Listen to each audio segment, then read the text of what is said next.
What is motor learning and motor control?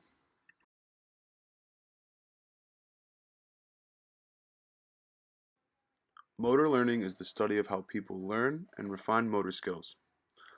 Under the motor learning domain, practitioners encounter questions about how practice should be organized, where instruction should be implemented, and the type and amount of feedback that creates the best learning possible.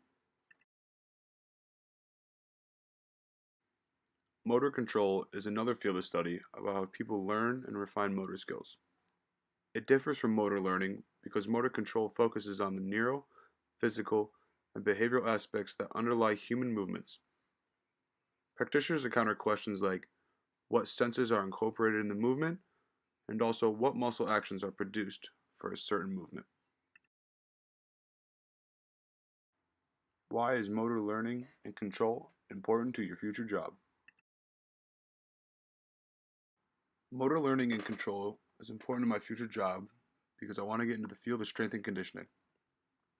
My job as a strength and conditioning coach would be teaching people how to learn and refine motor skills. I need to have a clear understanding of both motor learning and control to help people become better and stronger individuals. Strength and conditioning to me is my way of giving back. Lifting and conditioning your mind and body helps you better understand who you are. We are complex creatures. The study of motor learning and control is also important to my future job because it shows just how complex humans are. There are so many factors that determine just the slightest of movements that we do. Not only does our mind and body determine how we move, but also the interactions with the environment around us. Motor learning and control is the most important for my future job. If I want people to be the best they can be, I have to teach them in a way that they will understand.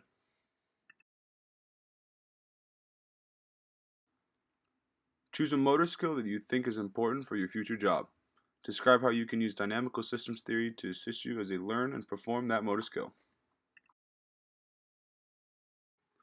The motor skill that I choose is how to properly perform the high bar back squat. The dynamic systems theory suggests that rather than functioning in a hierarchy manner with a command center issuing instructions that are carried out, movement patterns emerge or self-organize as a function of the interacting, ever-changing individual, environment, and task constraints.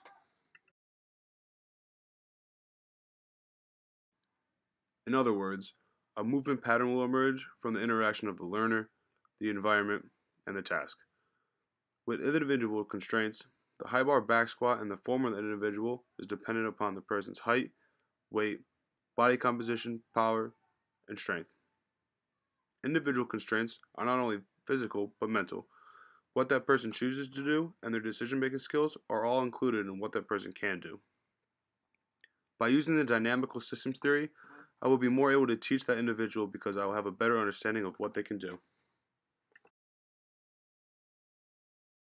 Environmental constraints include gravity, temperature, and natural light. These are just some of the examples. Environmental constraints are not only forces of nature, but social environments. These include expectations from others, cultural norms, and the presence of spectators. By better understanding the environmental constraints that the individual might experience, this will help me put them in environments that push them, but also enable the learning, then the refinement of the high bar back squat.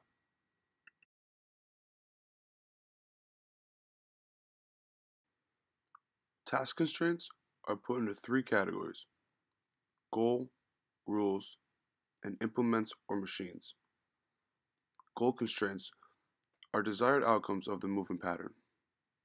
For the high bar back squat, it would be to maximize form to maximize overall lower body strength. The second task constraint, rules, applies to the back squat and that there are instructions to perform the movement correctly. An example of this would be a rule is to have a spotter with you at all times while performing the high bar back squat. The last task constraint, implements or machines, are the results of the interactions between the person and the equipment they are using. For example, if the rack for the high bar back squat is too high for the lifter, he or she may have to get onto their tippy toes to get into the correct position, which may alter their form.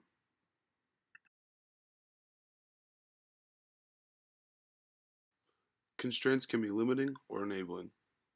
Having a better understanding of the dynamical systems theory and how the learner, environment, and task all play a part in the movement solution. Using the dynamical systems theory helps me become a better motor learning and control practitioner.